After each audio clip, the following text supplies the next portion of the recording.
Bonjour et bienvenue si vous nous rejoignez dans ce décryptage de Radio Taïwan International qui vous est présenté par Florian Dai et qui porte sur le transport en car à Taïwan qui fonctionne au ralenti. En effet, depuis le Covid-19, le réseau de transport public par la route a subi un coup et ne se relève pas vraiment. Nous avions déjà évoqué dans d'autres émissions le manque de chauffeurs de bus et c'est un problème que l'on retrouve aussi pour les cars sur des trajets de moyenne et longue distance à travers l'île. Avec cela, on constate aussi un nombre toujours plus faible de passagers, des temps de trajet qui s'allongent avec les embouteillages, la réduction des lignes et des fréquences des trajets proposés.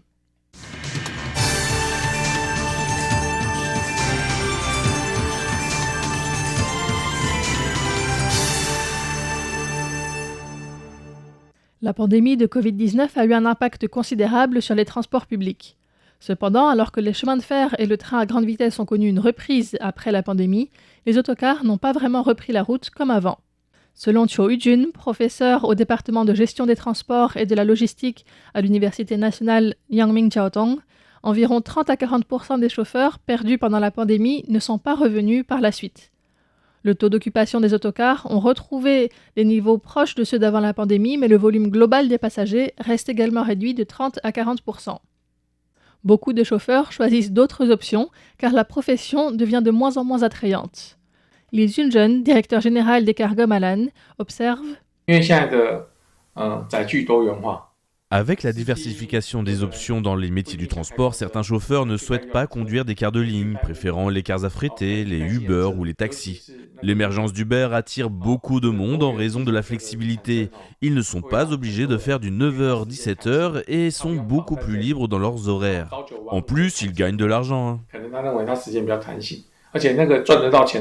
Les statistiques montrent aussi une migration. Selon le ministère des Transports, entre 2019 et 2024, le nombre d'autocars commerciaux a diminué d'environ 13%, tandis que celui des camions commerciaux a augmenté de 9% et des taxis de 7%.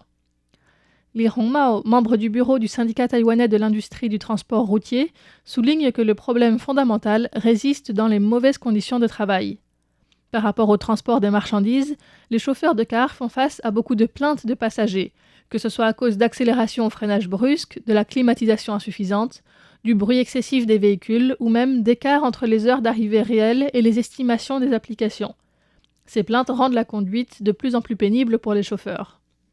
D'autre part, la pression psychologique est grande car la vie de toutes les personnes à bord est entre les mains des chauffeurs. Les accidents sont couverts par l'assurance, mais Li Hongmao explique que les entreprises attendent souvent des chauffeurs qu'ils assument leurs responsabilités personnelles, car les réclamations augmentent les coûts d'assurance de l'entreprise, ce qui affecte les évaluations futures ou les prêts. La conduite d'autocar entraîne aussi des risques importants pour la santé. Li Hongmao explique. Les chauffeurs de bus et de cars souffrent de troubles alimentaires et de troubles du sommeil, ce qui entraîne de l'hypertension, de l'hyperglycémie, du surpoids et des maladies chroniques. De plus, les chauffeurs souffrent de problèmes aux vertèbres cervicales et lombaires, ainsi que dans les membres. Ces contraintes se sont aggravées avec l'augmentation des embouteillages ces dernières années, qui fait que les chauffeurs peuvent être amenés à rester longtemps sans aller aux toilettes et avoir leur temps de repos encore réduit. En ce qui concerne les salaires des chauffeurs de car qui ont augmenté ces dernières années, Li Hongmao estime que les salaires élevés annoncés par les opérateurs nécessitent souvent l'accumulation d'indemnités ou de primes et généralement des horaires de travail très peu confortables, par exemple de 5 à 10 heures le matin puis de 16 à 23 heures le soir. Le directeur des cars Gomalan, Li Junjun, a déclaré qu'en raison de la pénurie de chauffeurs ces dernières années, les salaires ont beaucoup augmenté et il est maintenant possible de gagner entre 80 et 100 000 dollars taïwanais dans le cadre des heures de travail légales, soit environ 3 000 euros, sachant que de 5 à 10 heures le matin puis 16 à 23 heures le soir est un horaire légal. Pour remédier à cette pénurie de chauffeurs de transport de passagers, Chen Junhong, le directeur adjoint de la division des transports au bureau des autoroutes, a déclaré que le ministère des Transports cherche à inciter les chauffeurs à se reconvertir dans la conduite d'autobus grâce à des mesures telles que la subvention des frais de formation, des allocations de formation et des primes d'ancienneté. Cependant, Xu Kaixiang, directeur de l'Association des transports publics par autobus, et Li Junjun, directeur général de Gomalan, ont tous deux déclaré que les salaires des chauffeurs avaient augmenté et ne sont plus le problème principal. En ce qui concerne les conditions de travail, Li Hongmao a recommandé d'accorder aux chauffeurs au moins 2 heures de repos entre 2 services et de mieux surveiller les pratiques des opérateurs. Par ailleurs, le ministère des Transports évalue depuis quelques années la possibilité d'admettre des chauffeurs étrangers, une option reçue favorablement par le milieu. Lee Hong-mao a toutefois souligné qu'il fallait continuer à soutenir les chauffeurs locaux, sans quoi cela reviendrait à simplement exploiter une main-d'œuvre étrangère pour pallier à un environnement du travail défaillant. Une autre piste à développer est d'encourager plus de femmes à devenir chauffeuses de car. Actuellement, pour 1000 chauffeurs masculins, moins d'une centaine de femmes occupent ce poste, malgré une augmentation constante de leur nombre.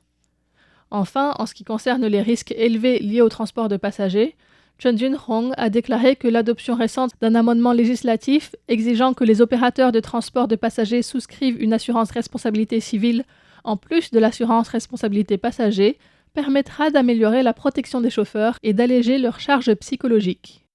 En ce qui concerne la baisse des passagers des cars, il faut dire que la congestion sur les autoroutes s'est aggravée ces 5 dernières années. Sur l'autoroute qui relie Taipei à Yilan, sur la côte nord-est, qui est la plus souvent congestionnée, une voie réservée aux bus a été mise en place sur certains tronçons et a permis d'améliorer considérablement les temps de trajet de 30 minutes en moyenne. D'autre part, le nombre d'itinéraires et le nombre de kilomètres parcourus par les passagers d'autocars ont considérablement diminué. Par rapport au train, les trajets en car ne sont pas nécessairement les plus lents, mais la durée du trajet est plus imprévisible, ce qui est un facteur pour les passagers. Malgré tout, Chun Jun-hong, directeur adjoint de la division des transports au bureau des autoroutes, a déclaré que les services d'autocar restent un moyen de transport essentiel qui offre non seulement un choix bon marché, mais répond également aux besoins du transport public dans certains endroits reculés où il n'y a pas de gare ferroviaire. D'autre part, les services de car sont aussi une alternative de transport public en cas de soucis sur les lignes de train, notamment vers Hualien et la côte Est où les typhons et tremblements de terre abîment parfois la voie ferrée. En conclusion, il est important que les services de car à travers le pays soient maintenus et pour cela, la priorité est d'améliorer les conditions de travail afin de pouvoir recruter davantage de chauffeurs et chauffeuses de bus.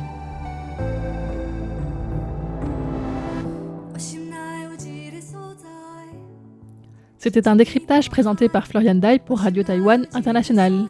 Merci de votre écoute et à bientôt.